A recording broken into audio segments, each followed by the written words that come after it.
I actually got a chance to get some feedback from Nile Rodgers on my new project, Psychedelic Thoughts. On the song Back and Forth, I got a chance to play it for him and get some feedback on it. And he listened to it and he was like, man, you know, it's interesting because technically this is not what you're supposed to do, but because you did it differently, it sounds, that's what makes it sound good. So, you know, to get that type of feedback from somebody who is a pioneer of the sound that's created on Back and Forth, you know, isn't a, I mean, you can't ask for nothing better than that. Yeah, that's the ultimate stamp of approval. Exactly. Do you have any favorite records of his, or, I mean, I know it's kind of hard to do. They're all pretty amazing. I mean, just everything that he contributed to music, I mean, it's just, and I'm glad to be here to be able to witness, you know, and I mean, ain't no telling what type of musical medleys they're going to have in honor of him, so I'm looking forward to seeing that too, live in action. And then talk to me about the new project. A new project, Psychedelic Thoughts, is the first, I feel, the first cohesive body of work that I have ever put out.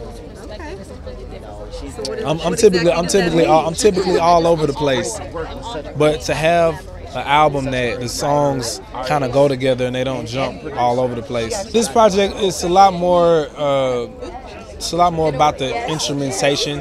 You know, I'm playing guitar, a lot of guitar on it. I'm playing bass, keys, just really producing a lot, really hands-on musically as a musician. And it's kind of got this funk to it, kind of groove, kind of live, acoustical feel at times.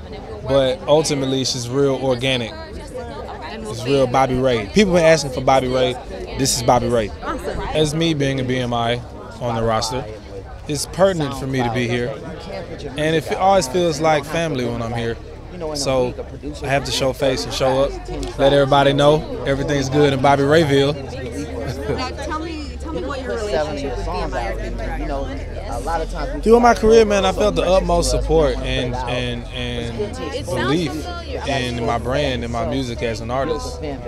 You know, which I feel should be there, but I've always felt like they go above, over and beyond, you know, for me and my artistry.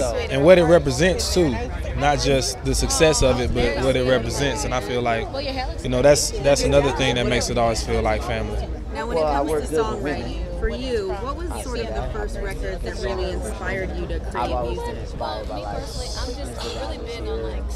I mean, you know, I was a kid, you know, I grew up, you know, with less than, or, you know, in a struggling environment, but I found happiness in that, and I found inspiration from that. And that's really the root of all my music. You know, that's where it all comes from the most emotional songs to the most happy, upbeat dance songs. You know, they all come from that.